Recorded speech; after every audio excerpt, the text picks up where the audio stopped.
hi guys ମୁଁ ତମର ସେ ଦାଦନ ଗୋଟେ ପୁଅ ଆଜି ହେଉଛି ଶନିବାର ଆଜି ପୁରା ଗାଣ୍ଡି ଫାଟି ଯାଇଛି ଭାଇ କାମ କରି କାହିଁକିନା ଆଜି ଶନିବାରର ସମସ୍ତେ ନୂଆ ନୂଆ ଆଇଟମ୍ ସବୁ ନେଉଛନ୍ତି ମାନେ ସେଇଠି 45 ମିନିଟ୍ ଯିବା କଥା କି ଘଣ୍ଟେ ଯିବା ସେଠି ଆଉ ଏକ୍ସଟ୍ରା 5-10 ମିନିଟ୍ ଲାଗୁଛି ତ ସେଇ ହିସାବରେ ଟାଇମ୍ ମ୍ୟାନେଜ୍ କରି ହେଉନାହିଁ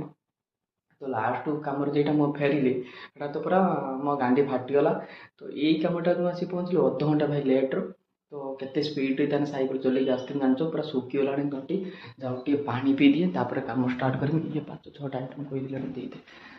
ଏଟା ହେଉଛି ଜଳ ମାନେ ଜଳ ବି ନାହିଁ ଜଳର ଦେଖ